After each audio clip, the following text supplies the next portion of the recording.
Hoje eu vou falar de um analogue horror. Os créditos vão para o Emanuel e Moisés. O link do canal deles estarão na descrição.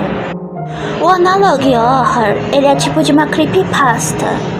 Mas o diferencial dele das creepypastas é que o analogue horror, ele foca mais naquela estética VHS dos anos 70, 80 e 90. Estilo retrô.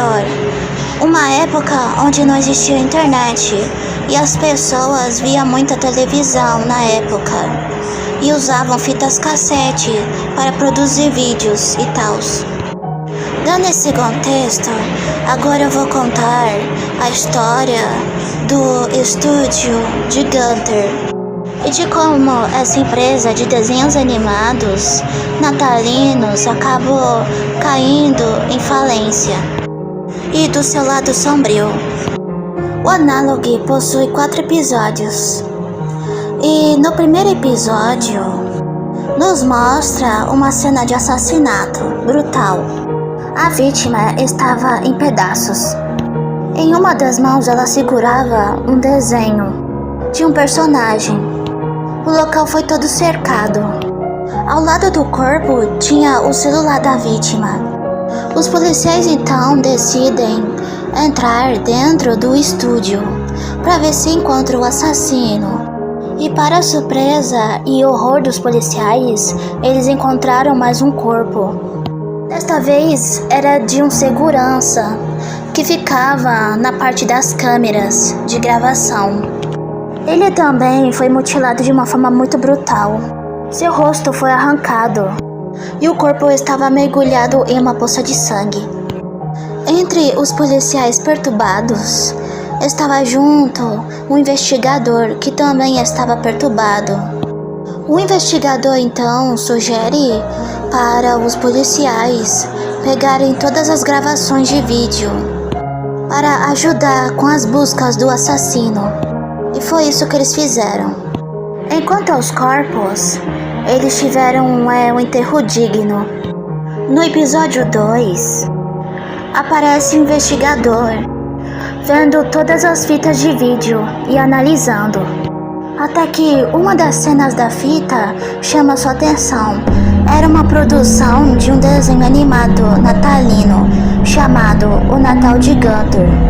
Ele mal estava vendo a fita e ela deu uma bugada bem sinistra, onde mostra o Gunter andando e depois corta para uma cena da produção novamente, mas só que desta vez cortava para a cena onde o personagem falava. De repente a gravação para. Tinha uma pessoa só revisando a animação e ela não entende do porquê que a animação parou. E ela então pergunta do porquê da animação ter travado, mas só que ninguém responde. A temperatura da sala gelou. Muito assustado, o revisador decidiu então sair dali, já que estava muito assustado. Antes que ele pudesse se mexer, a coisa devorou ele por inteiro. Gritos foram escutados na fita. O investigador ficou muito apavorado, já que a fita não tinha o final, ela acaba por ali mesmo. Ele então respira bem fundo e pega mais uma fita. E nessa outra fita mostrava a mesma animação em produção ainda. E nela tinha uma pessoa fugindo, correndo, mas só que ela não consegue. Essa pessoa era uma mulher, ela foi pega pela coisa e foi arrastada à força. A luz se apaga e é possível ouvir gritos aterrorizantes. E a segunda fita para. O investigador classificou as vítimas em números. A primeira vítima, ela foi devorada por completo. A segunda vítima, ela foi arrastada à força. A terceira vítima, que era um segurança, que estava correndo para ver o que estava acontecendo, foi atacado por uma coisa e teve seu rosto arrancado. E a quarta vítima, ela foi despedaçada. Depois de classificar as vítimas e as causas da morte, O investigador vai para casa. No episódio 3, o investigador decide então ir para o estúdio abandonado. Ele está assim porque ninguém mais queria trabalhar lá. Tudo que era ouvido dentro do estúdio eram vozes e choros e lamentos. E a parte mais bizarra é que não tinha ninguém lá. O investigador, ele era cético, ele não acredita muito nisso e acaba entrando para investigar. Andando pelos corredores, ele acaba escutando barulhos estranhos.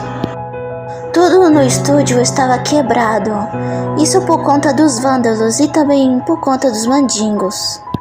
Quando ele entrou em uma sala de filmagens, ele viu uma tela que se liga sozinho. Aparece o personagem Gunter.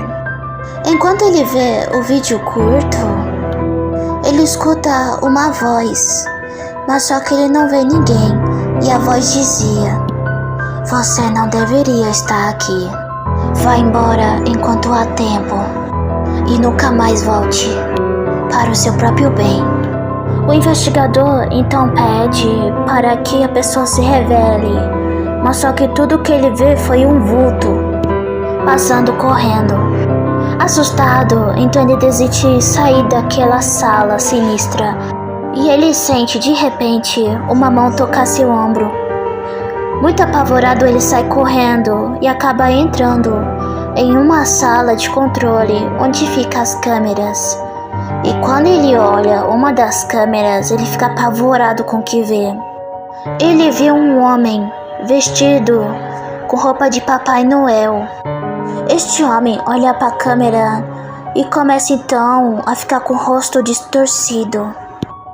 E as câmeras que misteriosamente continuavam funcionando, elas pararam de repente. E o investigador decide então sair correndo. E ele finalmente consegue achar a saída, com muito custo. Ele até ficou falando: "Não é possível, eu com certeza presenciei o sobrenatural." Enquanto o investigador andava pela rua, uma senhora misteriosa o aborda falando: "Se eu fosse você, meu rapaz, eu pararia agora com a investigação. Essa empresa que você está investigando, o proprietário acabou fazendo um pacto com um dos demônios, e esse demônio se chama Krampus.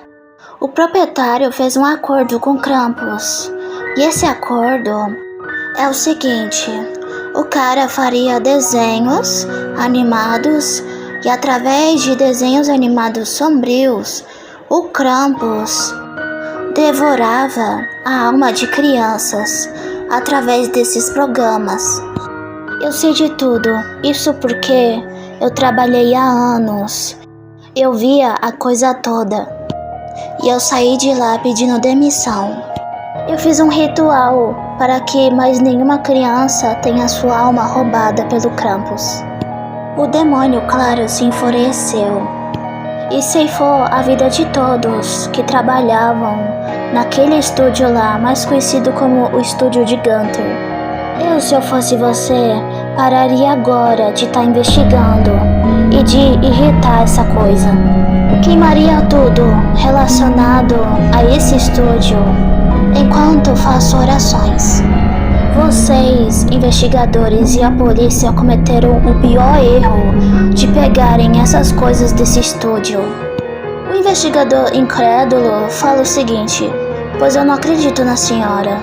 E antes que ele pudesse terminar, a senhora quebra ele falando: "Pois você deveria acreditar, meu jovem. Isso porque vocês atraíram o mal para a família de vocês. Vocês têm que destruir tudo relacionado a esse estúdio antes do Natal. Se não fizerem isso, se vocês tiverem filhos, o Krampus irá invadir a casa de vocês, irá também devorar a alma das crianças e deixará um peso terrível na casa de todos. Destruam tudo e benzam a casa de vocês antes que seja tarde demais." Assustado, o rapaz fala: "O que eu faço se ninguém acreditar em mim?" Aí a senhorinha falou: orem por todos. Bem, eu vou indo. Até mais, tchau. O rapaz mal olhou para trás e a senhorinha já desapareceu. E ele, que antes estava assustado, ele ficou apavorado. Ele não sabia mais o que fazer e no que acreditar. Nesse dia, o seu ceticismo e ateísmo foram quebrados ao comprovar a existência do sobrenatural. No capítulo 4, que é o último da série, já é mostrado o Natal. E o rapaz estava muito triste, pois ninguém havia acreditado nele. E os policiais até riram da cara dele. Então ele decide fazer que nem a senhorinha lhe disse. Ele benzeu a sua casa. Mas a parte ruim é que ele não pôde queimar as provas, já que a polícia não deixou. E nesse dia, no Natal, ele pediu folga. Gary também pediu a sua saída do caso, pois ele não queria mais participar disso. Depois de toda a comemoração da meia-noite e festas, e todas as famílias já na cama dormindo, o Krampus apareceu de repente para devorar as almas das crianças. E depois que ele fez o seu trabalho sujo e podre, Krampus foi embora, diretamente para o inferno. No dia seguinte, a esposa do investigador e as crianças acordaram e tomaram café, mas só que não encontraram o marido. A única coisa que ela encontrou foi uma carta escrita: minha querida Mary, eu não podia deixar com que aquele monstro horroroso levasse embora os nossos filhos. Eu tive que fazer algo a respeito. Fui no lugar dos nossos filhos. Espero que compreenda. Eu fiz isso para o bem da minha família. Eu não só saí do caso, como eu enterrei o caso junto comigo, para que nenhuma família sofra com esse mal. Adeus, minha querida Mary. Ore por mim. Com amor, David. Depois de ler a carta, a esposa de David chorou muito. E todos os dias, ora pela alma de seu marido. O corpo de David nunca foi encontrado. Inexplicavelmente, a delegacia de polícia pegou fogo e todos os arquivos foram queimados, principalmente aqueles relacionados ao estúdio de Gunther. A sorte é que ninguém se queimou. O estúdio, que estava abandonado, também pegou fogo do nada. E tudo o que estava dentro dele também se perdeu por conta das chamas. No lugar da antiga base policial, eles construíram uma nova. No caso de David, a polícia acredita que, como ele estava tão perturbado com o que ele viu lá dentro do estúdio, ele acabou ateando fogo a si mesmo dentro do estúdio. O seu desaparecimento foi classificado como suicídio. E como eles tinham muitos casos para resolver, em memória de David, eles decidiram então arquivar o caso. Bom, pessoal, esse foi o primeiro Analogy Horror que eu fiz. Muito obrigada e Feliz Natal. Tchau.